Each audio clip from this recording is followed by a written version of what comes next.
The Joe Rogan Experience. There seems to be a direct connection between the loss of faith in the military in those conflicts, the Korean conflict and then the Vietnam conflict, whereas we don't think about it that way when we think about World War II. When we think about World War II, we think about it as the good guys versus the bad guys.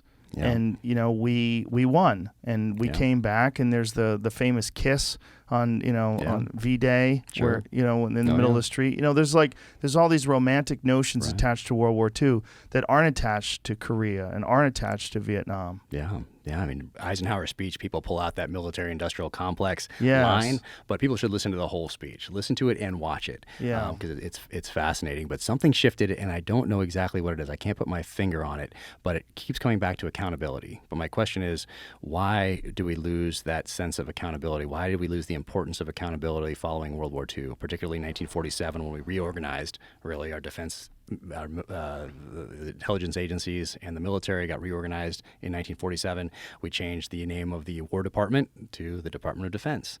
So we have precision in language, precision in thought. There's a shift there. We used to have a Secretary of War. What do we have after 1947? We have a Secretary of Defense. So there's that little thing, but language is important. And then for some reason, we stopped holding our senior level leaders accountable.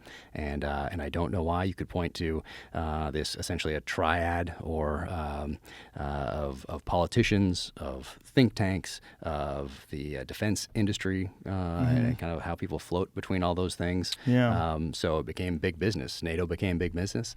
So there's a lot of things that came into play that weren't at play before World War II that become reality after World War II. So I don't know what it is. I can't put my finger on it. But then we have that same generation that came home, and what did they do? They got to work. They didn't whine about what they'd been involved in. They got to work, and they built this country into what it is today. And it's so hard to see what we're doing to ourselves, really, in this country. That last book, In the Devil's Hand, I put myself in the enemy's shoes, and I thought, hey, what did they learn from us on the field of battle over the last 20 years at war? And during the time I was writing that, COVID hit, summer of civil unrest, very contentious political season and election cycle.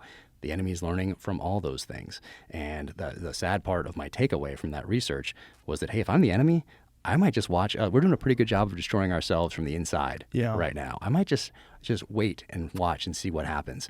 But of course, I had to figure out in a fictional sense how to deal with that, and I did in a very creative way that was fun to figure out.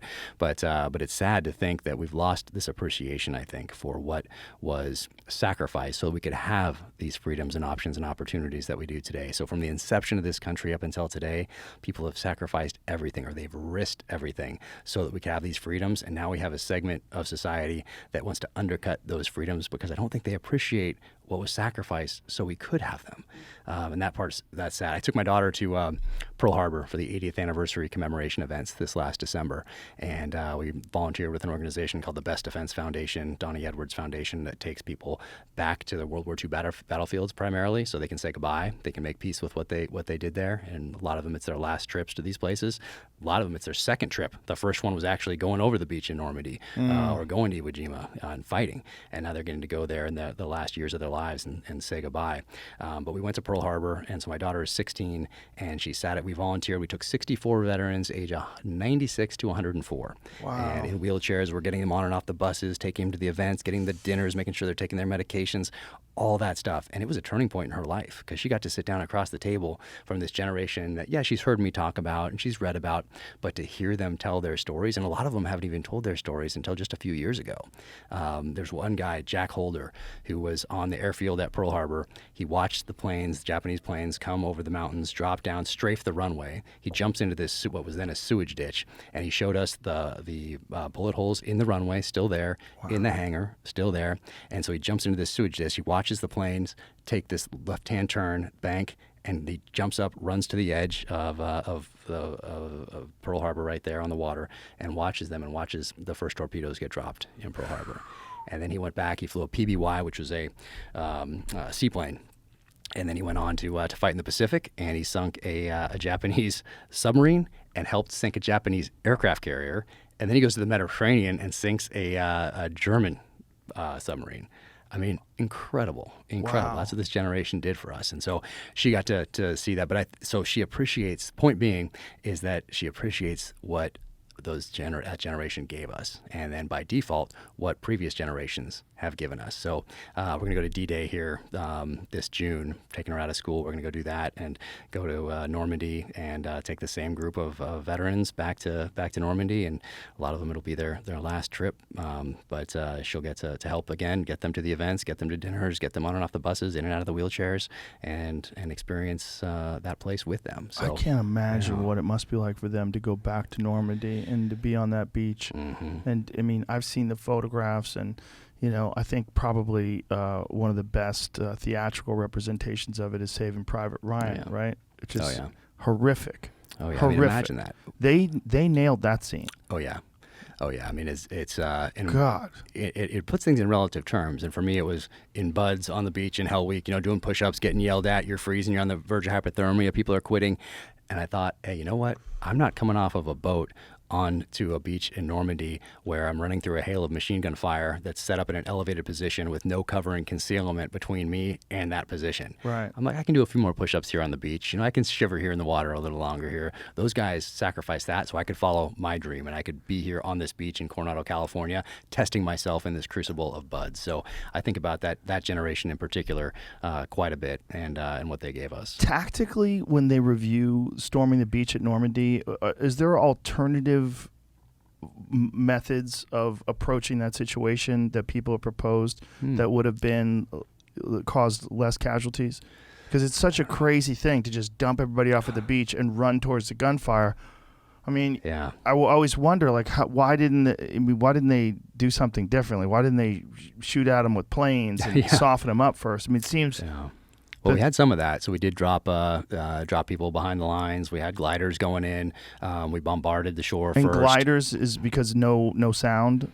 That is a good. I mean, that must be a part of it. I can't remember exactly why, but that must be it. But the gliders going in, and oh my gosh, a crazy thing to be involved in, just especially back then. In the 1940s, being in the back of a glider, essentially crashing, and then getting out, and then having to figure out where you are, and then to figure out without radios who the good guys are, who the bad guys are, which direction are we going, all of that. So we get dropped off in the right place. Right. Some were shot down, and then a lot of them were shot down. So they did do things. They did do things to soften up those beaches and all of that. But we're dealing with 1940s technology. We're coming off of lessons of World War I, which was even more horrific. Did they have missiles back then that are capable of being precise? Or did they just sort of launch them in the general direction? No, the Germans had some missile. I believe they had missile technology that was rocket technology that was far superior to ours, I think. People can check me on that. But no, it was mostly like a gigantic bullet coming out of a battleship. Wow. And hitting something or not.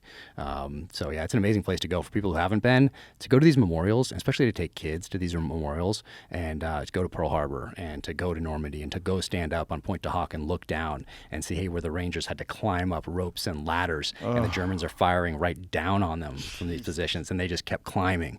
The Longest Day, that old movie, it shows that as well, and I grew up with that film. It's an old black and white movie that people should watch. They should watch that and Saving Private Ryan. But and that's the power of popular culture. Like, these movies play an important part in our popular culture and in our history, because you can show these things and create this appreciation, and we're just losing that, I think. I mean, Hollywood used to be our most prolific and valuable asset that we would export, and so people from all over the world would see these movies and see this opportunity that was the United States. And I think that's shifted over time. But that's why those war films, I think, are so important, because you can watch that and say, oh my gosh, I am so appreciative of what those guys did. And hey, you know what, my life here, maybe I should, maybe I can make some changes here, and I can appreciate what they did for us, so that I can make my own decisions, and I can have these freedoms and opportunities rather than just complain about it. Because really, you know what I'm not doing? Running into a hail of machine gun bullets as I cross this beach. So there's a lot to appreciate previous generations and what they did for us.